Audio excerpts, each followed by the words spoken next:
عمر جان یو دقیقه زما دا خبرې خلاصې شي بیا ته په خپل نوبت کې وغږېږه. زه دا جرأت به زه وکړم ستا په وړاندې به اشرف غني ته زه فراري ووایم. دا جرأت به وکړم، اخلاقي جرأت. خو ته بیا یو اخلاقي جرأت وکړه، دا ووایه چې زما له رهبرانو الوتکه ډکه شوه په پاکستان کې خالي شوه لکه د بډابېرې بس. دا اخلاقي جرأت خو ته هم وکړه. بیا کلمه دا جرأت غواړي چې ویې کم ته یې هم وکړه وروره. خو ستونزه دا ده چې اشرف غني ته فراري وایي. بسم الله یا مسعود احمد ولی مسعود سپین چرګانو پرېږدي.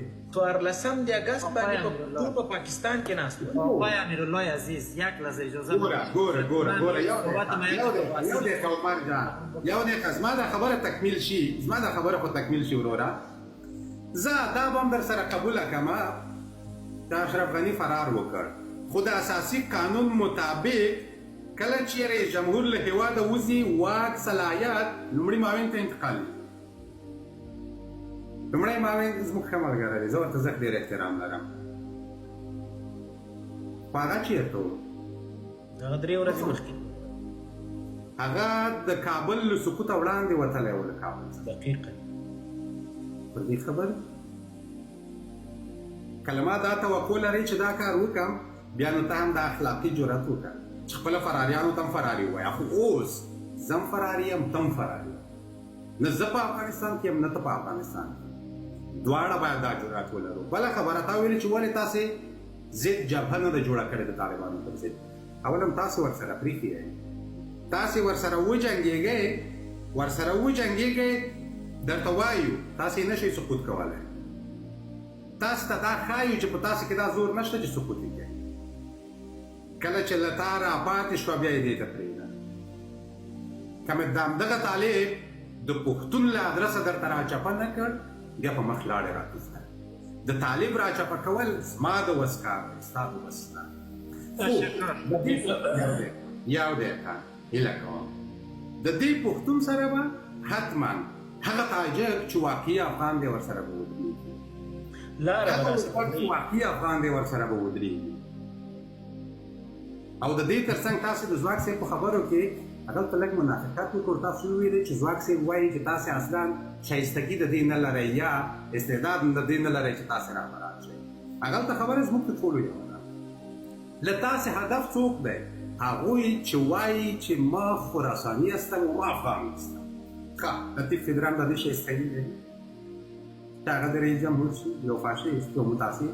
هغه کېدلی شي رئیس جمهور؟ نه، رئیس جمهور باید ملیګرا واوسي، نه دغسې یو څوک لکه پیترا. تشکر. صحبت‌هایتان لطفاً که چارج تلفنم کم است بعد حل جمع‌آوری می‌کنم. وروستۍ خبره او توصیه له دې وروسته زه شاید لاړ هم شم. وروستۍ خبره او توصیه له دې راووځئ چې ما افغان نیستم، له دې راووځئ چې ما خراساني هستم. دا پرېږدئ لویې جرګې ته. یو څه زه درته په کامل اطمینان سره وایم، ته چې په هر ځای کې پر دې مطمئن یم چې له افغانستانه بیرون یې.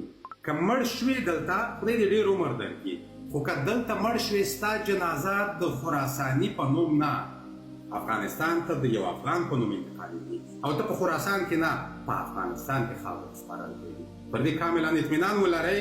او دا هم درته واضح وایم لویه جرګه که جوړه شوه په لویه جرګه کې به هم تاجک، ازبک، هزاره هغوی چې ملیګرا دي هغه به د تیر په څیر بیا هم پر دې افتخار کوي او واضح به وایي چې ما افتخار میکنم که افغان هستم، با افغان بودن افتخار میکنم. یوازې 200 یا د عمر په شمول 201 کسان دا به وایي چې ما افغان نیستم، نور به ټول تاجک، هزاره بیا هم همدغه خبره کوي چې ما افتخار میکنم با افغان. امین جان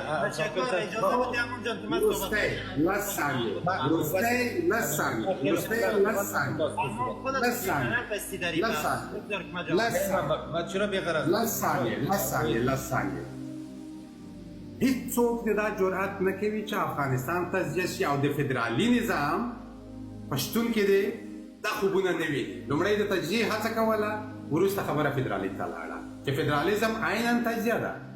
د فدرالي نظام او د تجزیې خوب دې نه ویني. دویم افغانستان هیڅوک پر خراسان نشي بدلولی.